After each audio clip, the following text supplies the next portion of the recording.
Assalamualaikum warahmatullahi wabarakatuh. Perkenalkan, nama saya Muhammad Rifaldo Putra dengan NIM 1229230121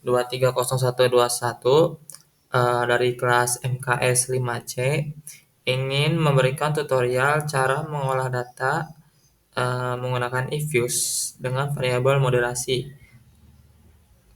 Ini juga sekaligus untuk penilaian ujian tengah semester mata kuliah ekonometrika. Nah, untuk referensinya, saya ambil dari OJK. Ini saya terterakan link OJK-nya. Ini saya telah download 3 data dari 2021 hingga 2023. Ini telah saya download.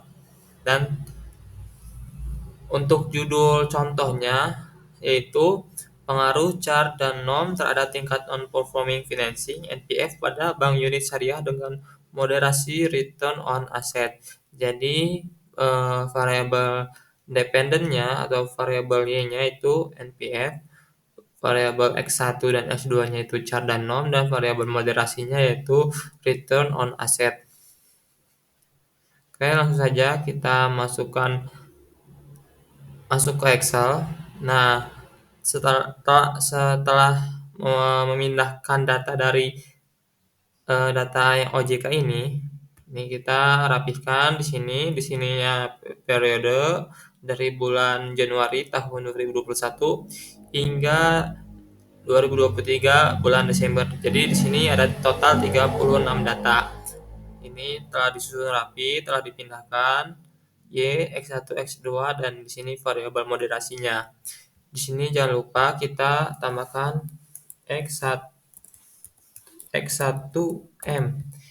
X1M itu adalah perkalian antara X1 chart dengan ROA.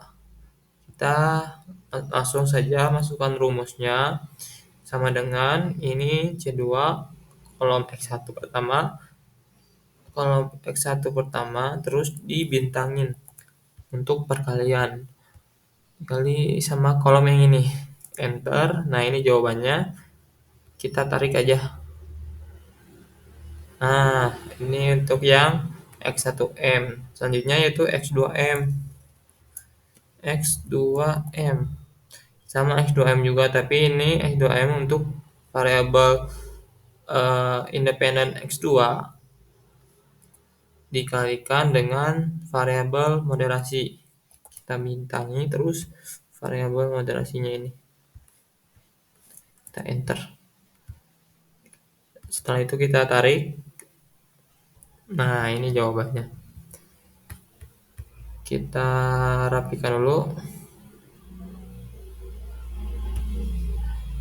Rapikan dulu biar kelihatan rapi. Oke. Kita save. Setelah kita menentukan X1M, X2M-nya, kita langsung saja masuk ke aplikasi eViews-nya. Kita masukkan file yang tadi ke dalam eViews. Caranya yaitu import, terus import from file. Nah, datanya yang kita save tadi itu di sini. Tes ekonometrika ini nih. Tinggal next,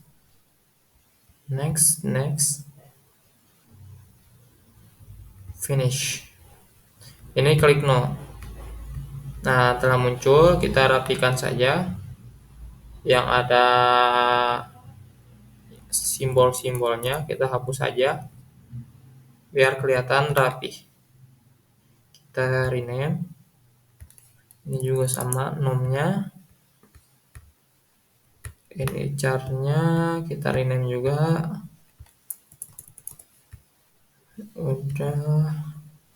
Sama yang terakhir yaitu rename juga yang variabel moderasinya. Oke, kita tinggal klik Ctrl klik biar semuanya keambil. Ini berurutan ya dari Y sampai X1, X2, variabel moderasi, X1M, X2M. Klik kanan, open as equation. Kita pindahin C-nya ke tengah. biar persamaannya itu rapih gitu, sesuai rumus. Oke, klik. Nah, ini telah muncul koefisiennya yang telah berurutan ini. Kita lihat persamaannya aja ya, persamaannya dulu. Nah, ini persamaannya telah muncul langsung. Ini C-nya, ini X1, X2, variabel moderasinya ini ρA, X1M, X2M. Tinggal kita copy, Ctrl C, kita pindahkan ke Word-nya.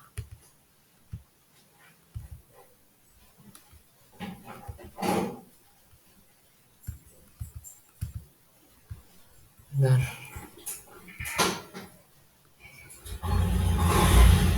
Nah, ini telah rapi, kita kecilin aja. Ini persamaannya. Ini untuk persamaannya muncul langsung di views-nya. Dan kita juga bisa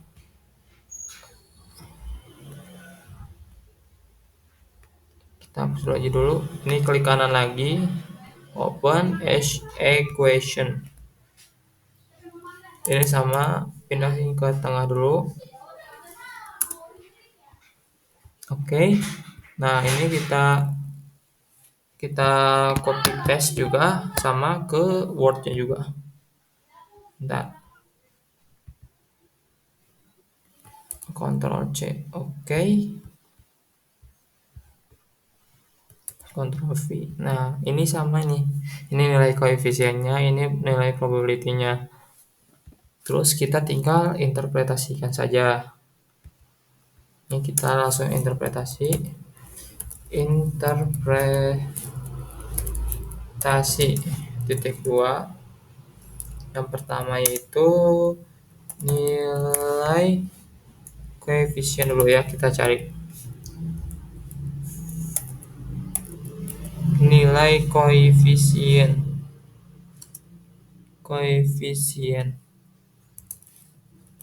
dan uji T. Kita yang pertama dulu yaitu nilai konstanta.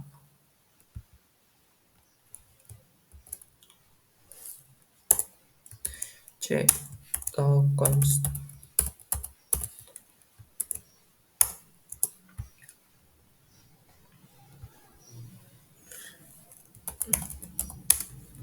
Nilai konstanta adalah 18. Ini kita ambil 18 titik atau koma 09798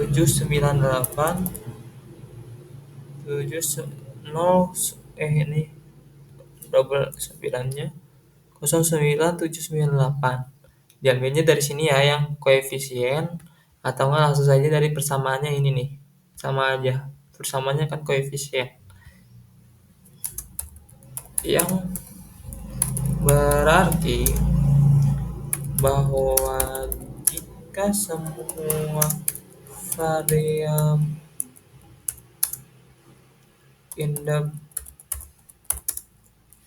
independennya yaitu char nom, roa,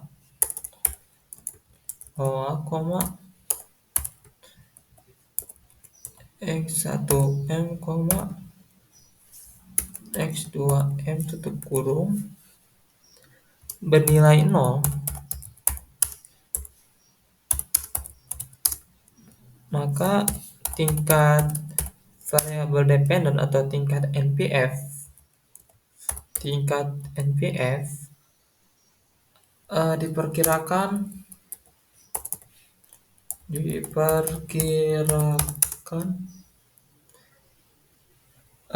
diperkirakan sebesar ini nih, sebesar 18,09798. Nah, ini untuk interpretasi nilai konstantanya. Selanjutnya kita interpretasikan yang char atau variabel independen X satunya. Kita bold.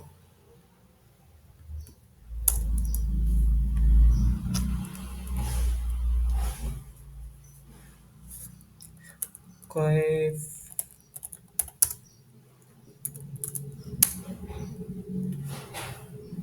sebesar, kita lihatnya dari sini nih, 0,97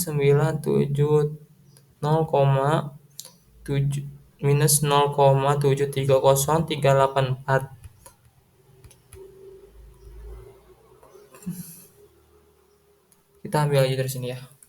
Kita Ctrl C, sama, mau ambil dari persamaannya atau mau ambil langsung dari kolom if-nya juga sama.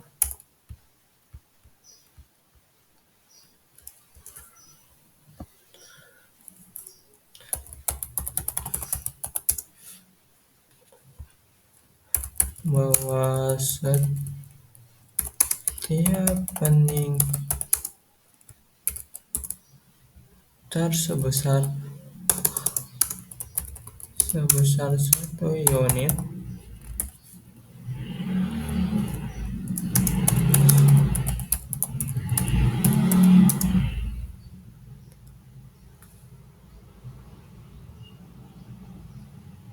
bukan akan mengaruhi sebesar 1 unit, maka tingkat NPF akan turun sebesar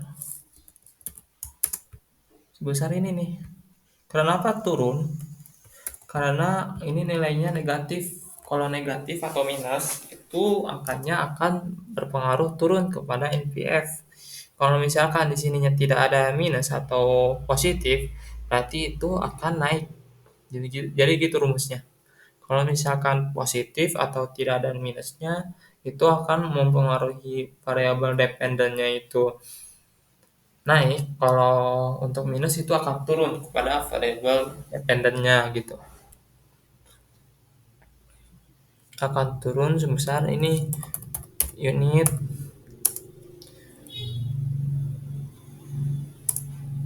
Ini titik, kita cari nilai p value nya atau JT nya dulu.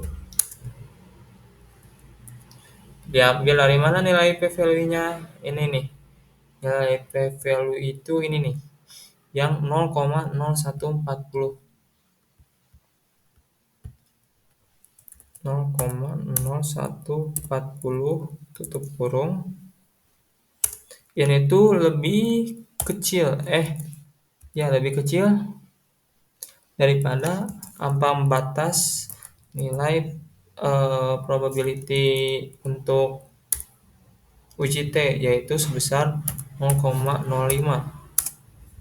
Maka yang berarti hubungan ini eh, hubungan ini signifikan secara statistik. Kenapa signifikan? Karena kalau misalkan lebih kecil dari 0,05 berarti itu nilainya signifikan. Hubungannya antara char dengan NPF itu signifikan. Kalau misalkan lebih besar dari 0,05 berarti tidak signifikan gitu antara variabel independennya dengan variabel dependennya gitu. Ini untuk char. Selanjutnya untuk yang norm, yaitu variabel independen X2-nya.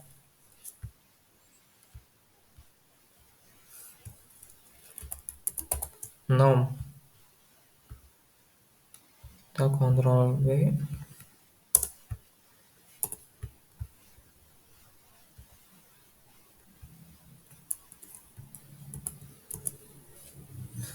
Sama norm juga Kita ambil dari sini aja ya biar cepat aja. Nanti tinggal kita ubah-ubah.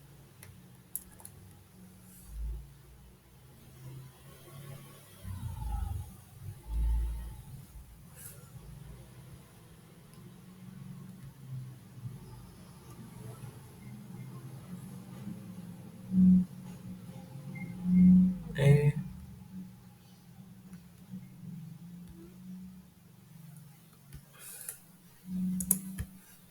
ini kita ganti namanya jadi nom. Nah, untuk nilai koefisiennya kita cek berapa? Ya, ini nih. Sebesar minus 0,897,439. Kita ambil aja dari sini ya. 0,89. Kita kontrol C, kontrol V.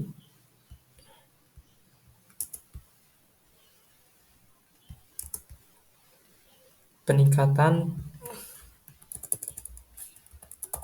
nom sebesar 1 unit, tingkat NPF akan turun sebesar sama, ini juga minus, berarti ini berpengaruh turun kepada NPF-nya. Nah, untuk nilai P-value-nya, oh bentar, ini kurang lebih 0,0140. Ini 0,0140.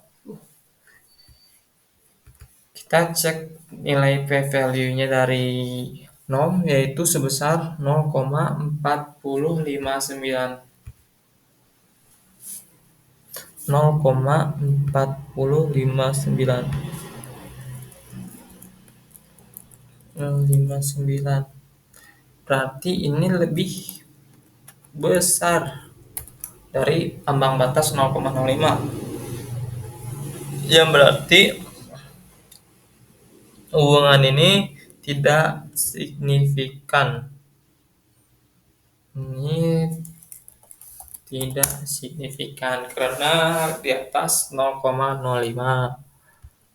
Selanjutnya yaitu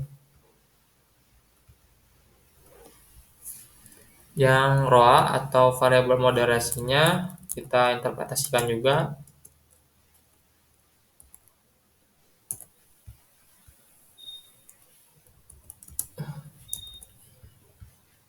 Kita ambil aja biar lebih cepat.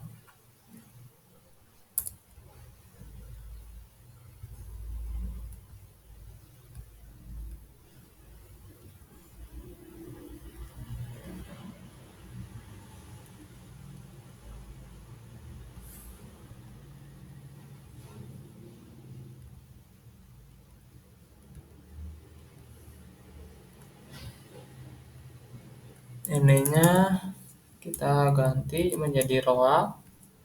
Nah, untuk nilai koefisiennya kita bisa cek di yang di atas ini. Untuk koefisiennya yaitu minus 545,457,691. Ini sama, kita ambil aja dari sini ya. Dari persamaannya biar kita bisa copy paste. Ini minus berarti berpengaruh turun terhadap NPF-nya. Ini kita juga ganti yang di sini. Ini juga ganti menjadi ROA. Koefisien ROA minus 5,457,691,05928 menunjukkan bahwa setiap peningkatan ROA sebesar 1 ini, tingkat NPF akan turun sebesar ini nih. Sebesar 5,457,691,05928 unit. Nilai P-value-nya yaitu sebesar, kita cek nilai P-value untuk ROA yaitu sebesar 0,1374. 0,1374. 0,1374. Berarti ini lebih besar dari ambang batas 0,05. yang artinya ini tidak signifikan secara statistik sama seperti nom. Oke, lanjut kita ke X1M-nya. X1M-nya juga kita interpretasikan. Ini kita ambil mempersingkat waktu, untuk mempersingkat waktu juga. Nah, koefisien untuk X1M ini kita kasih judul aja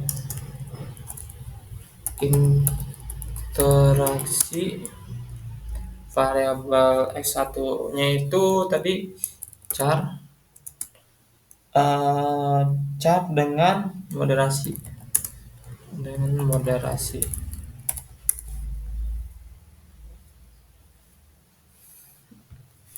sama seperti yang di atas juga. Ini kita X1M untuk melihatnya kita ke atas aja. X1M-nya yaitu 0,354502. Kita ambil aja dari sini. Ctrl C.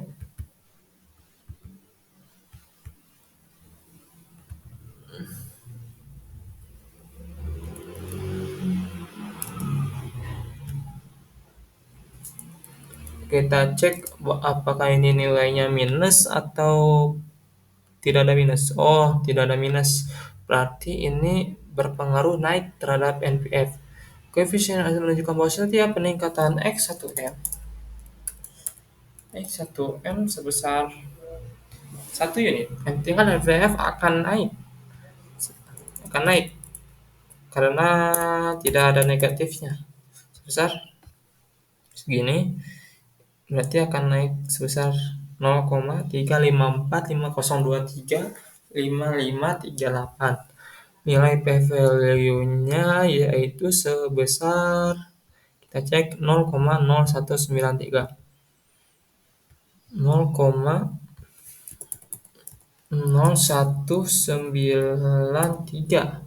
Berarti ini itu lebih kecil, ya, lebih kecil dari 0,05, yang berarti hubungan ini signifikan secara statistik.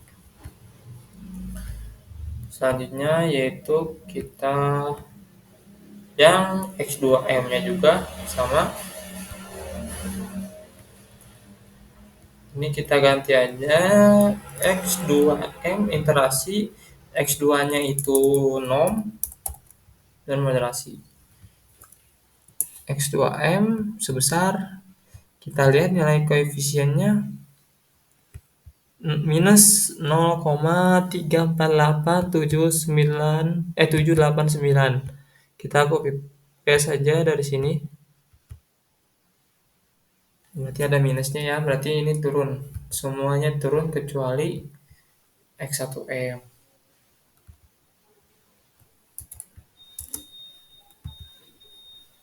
Ini copy paste, maka akan turun. Untuk nilai p-value-nya yaitu, kita lihat nilai p-value X2M yaitu 0,5106.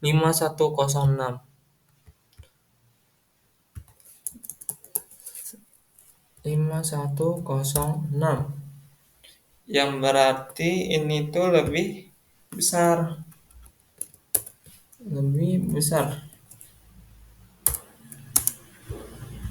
yang berarti hubungan ini tidak signifikan.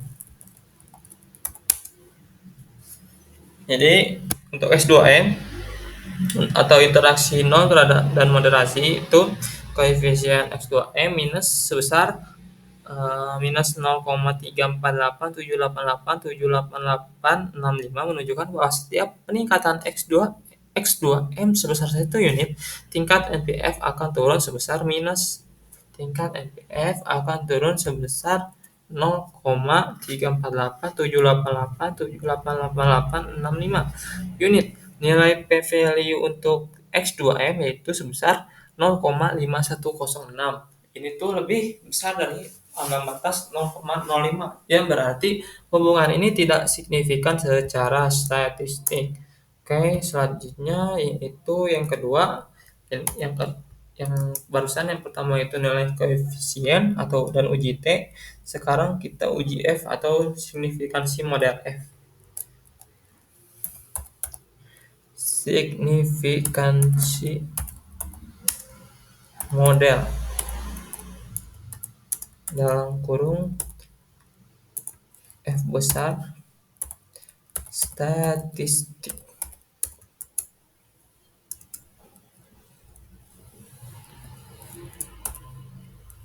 atau uji F.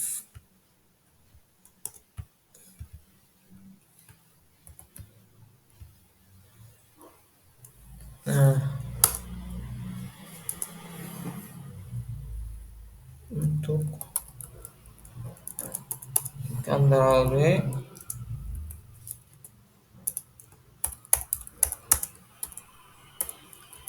statistik sebesar, nah kita lihat nilai F statistiknya itu sebesar berapa. Ini nih, sebesar 44,53223 dan nilai probability-nya itu 0,0000.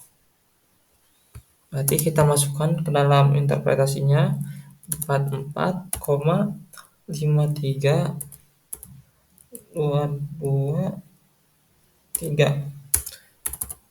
dengan p-value yaitu sebesar 0,00,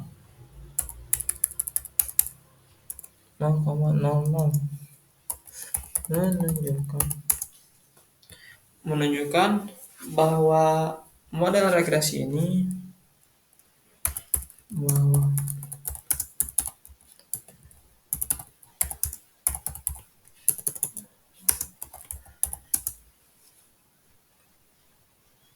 signifikan secara keseluruhan.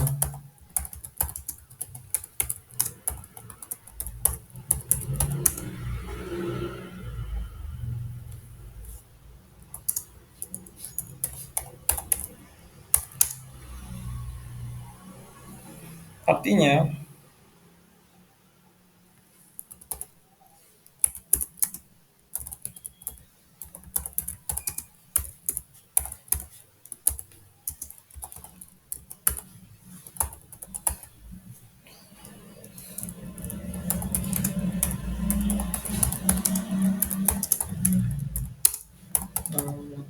ini mampu menjelaskan variabel dalam NPF atau variabel Y. Nah, ini tuh berarti secara bersama-sama variabel independennya itu bersama-sama signifikan. Kalau misalkan bersama-sama signifikan terhadap nilai NPF. Jadi kan ini batas 0,000 kan lebih kecil daripada 0,05, berarti itu menandakan ini tuh signifikan terhadap nilai NPF-nya untuk uji F-nya itu. Selanjutnya yang nomor 3 yaitu kita R square-nya ya. Interpretasikan juga. Square. Kok koma? Enggak. Square. Yaitu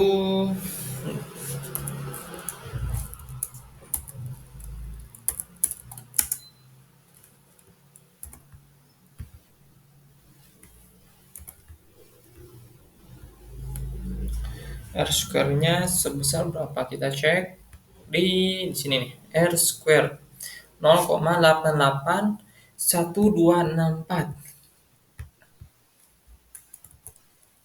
0,881264 tutup kan mau 88,13% kita bulatkan. 88 variasi dalam NPF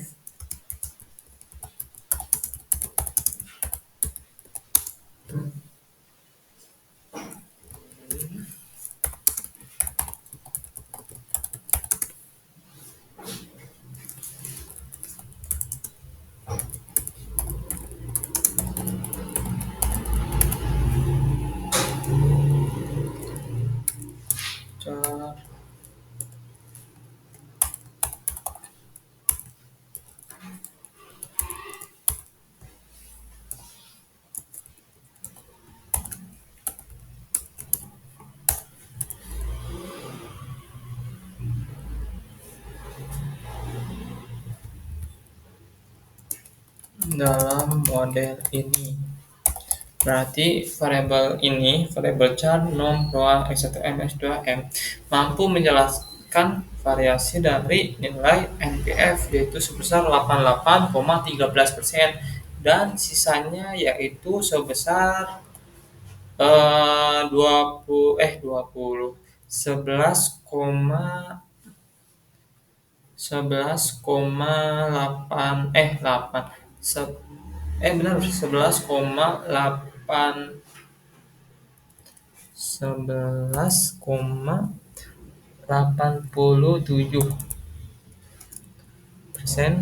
dijelaskan oleh variabel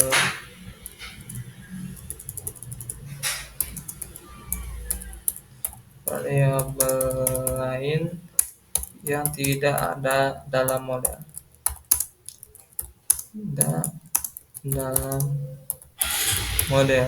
Nah, ini untuk interpretasi nilai R square. Selanjutnya kita masuk ke nilai asumsi klasiknya. Asumsi klasik.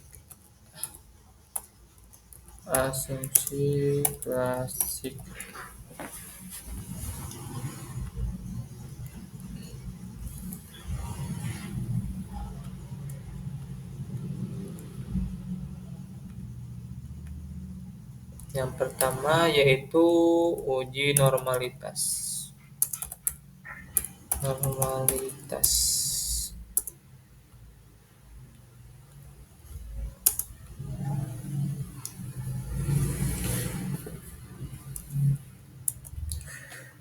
Untuk uji normalitas, caranya dalam Ifuse itu kita klik yang barusan ini, rumus ini telah muncul. View residual diagnostic, itu kita pencet histogram normality test, uji normalitas. Ini tidak bisa diambil lagi, kita screenshot aja. Oke. Kita insert ke pictures this device.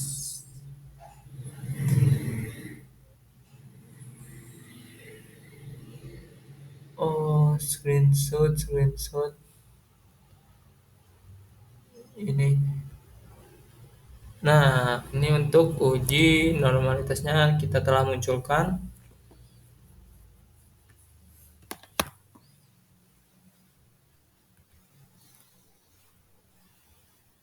Ini aja. Yang diambil dari normalitas ini kita coret aja. Kurang besar lagi. Bentar.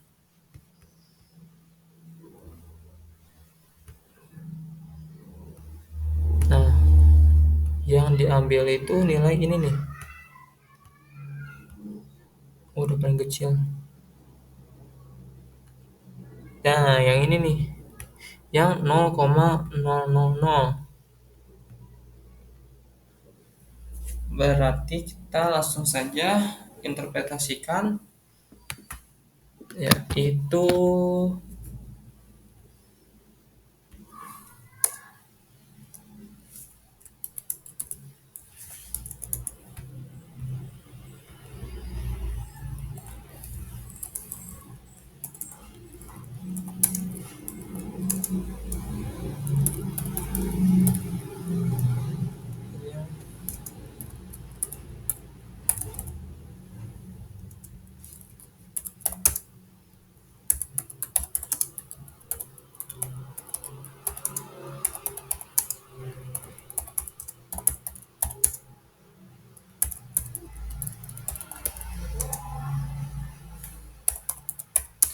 nilai Jarkubera. Jarkubera. Ini nilai Jarkubera nih. Ini disebutnya nilai Jarkubera. Jarkue strip Bera probability. Probability yaitu sebesar 0,00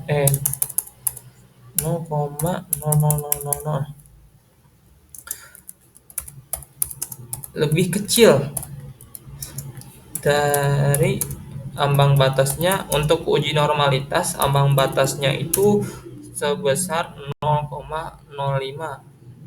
Ambang batas 0,05.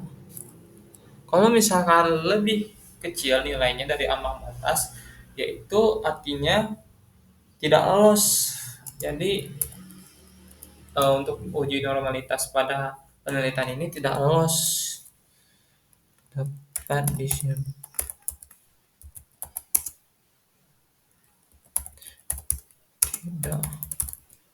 lolos dari uji normalitas. Kalau misalkan 0,06 dan ke atasnya itu lolos dari uji normalitas. Normalitas. Oke, selanjutnya yang kedua. Kita kontrol B. Itu kedua itu uji multicol. Uji multicol itu untuk mengetahui sebesar berapa korelasi antara variabel independen, yaitu antara char dan norm. Kita ambil saja untuk uji multicol, ini masuk ke Fuse. Ini kita delete aja lah. Oh, benar, ini quick. Terus kita cari correlation. Nah, kita hapus saja NPF dan ini nih. Nah, ini telah muncul. Kita Ctrl C, is displayed. Kita pindahkan. Kita coret aja ini char dan norm.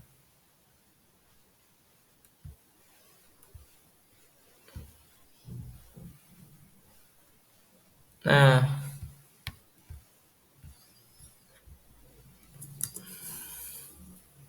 dari data yang didapatkan,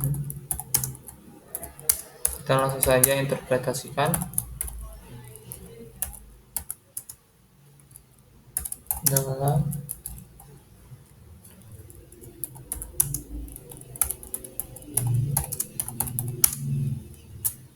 menunjukkan bahwasanya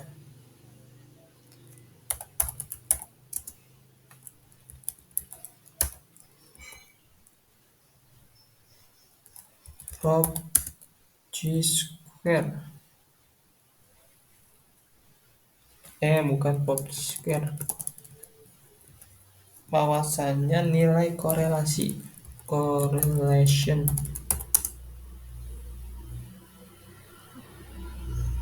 correlation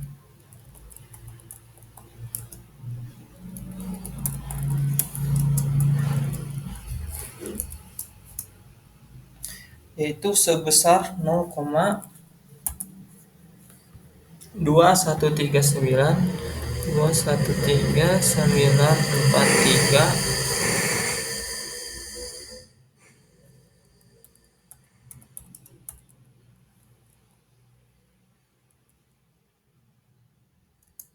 lebih kecil dari ambang batas 0,8.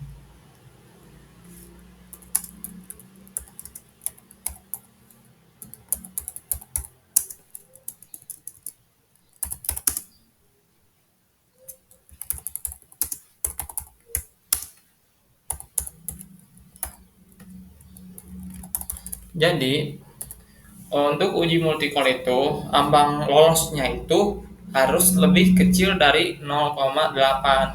Kalau misalkan nilainya di atas 0,8 itu berarti tidak lolos untuk uji multikol. Ini kan 0,2 lebih kecil dari 0,8. Berarti ini dapat disimpulkan lolos uji multikol.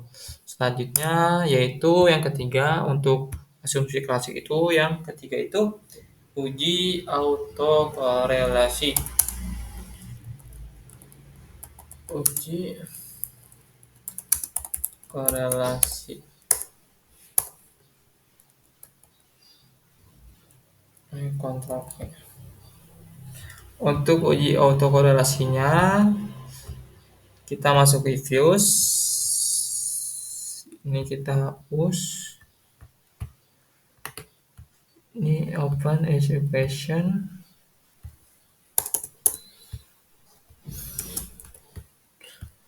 Oke, cek. Kita masuk ke view residual diagnostic. Nah, ini untuk autokorelasi. Serial correlation, kita tinggal klik OK. Kita copy paste sampai sini saja. Ctrl C, as displayed. Kita coret. Untuk yang diambilnya yaitu yang ini nih. Ini kurang lebih. Bentar.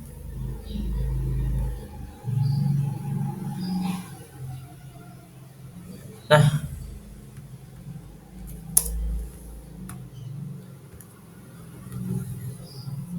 kita langsung saja interpretasikan.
Nah, untuk uji autokorelasi itu sama seperti uji normalitas ambang batasnya yaitu harus lebih besar dari 0,05.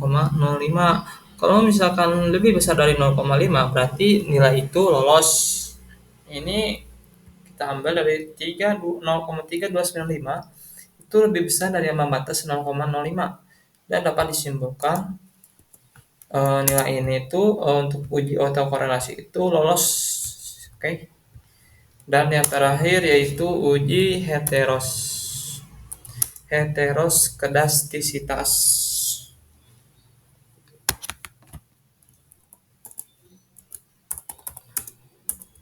Heteroskedas heteroskedas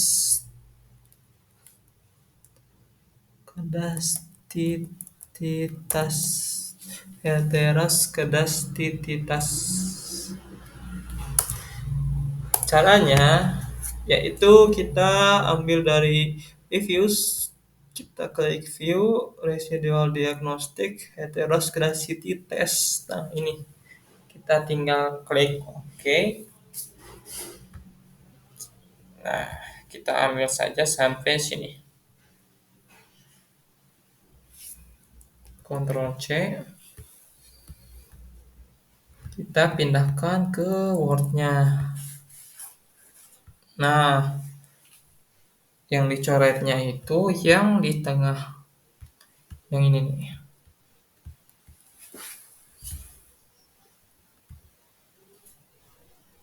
Ini untuk nilai heterosnya diambil dari sini. Langsung saja.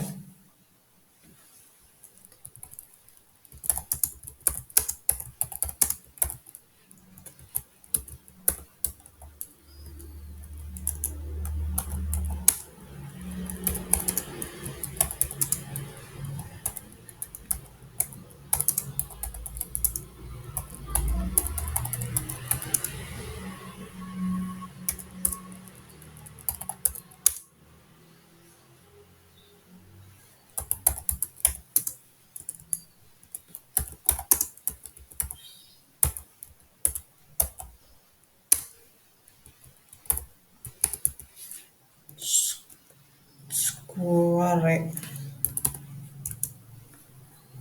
yaitu sebesar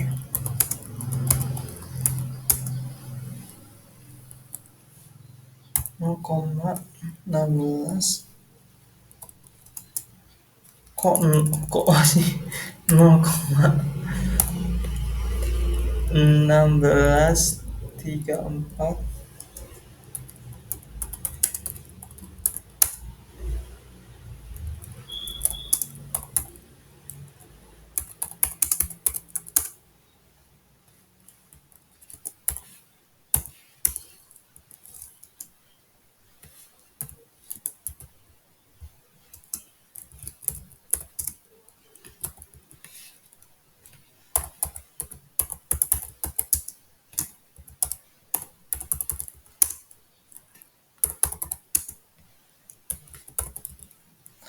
Heteroskedasticitas. Nah, sama antara normalitas, uji autokorelasi dan heteroskedasticitas itu tuh harus lebih besar dari ambang batas 0,05. Kalau misalkan lebih besar dari 0,05 itu dapat disimpulkan lolos dari uji ketiga itu. Kalau misalkan di bawah 0,05 itu dapat disimpulkan tidak lolos untuk uji heterosnya ini sebesar 0,1634. Itu tuh lebih besar dari ambang batas 0,05. Berarti dapat disimpulkan lolos uji heteroskedasticitas. Nah, untuk asumsi klasik uji normalitasnya tidak lolos, untuk uji multicolnya lolos, untuk uji autokorelasinya lolos juga. Dan untuk uji heteroskedasitas itu lolos. Berarti hanya uji normalitas saja yang tidak lolos. Mungkin cukup sekian dari pemaparan tutorial cara mengolah data if-use beserta interpretasinya dari variabel moderasi. Mohon maaf jika banyak kesalahan karena kesempurnaan hanya milik Allah Subhanahu wa taala. Cukup sekian. Terima kasih telah menonton. Wassalamualaikum warahmatullahi wabarakatuh.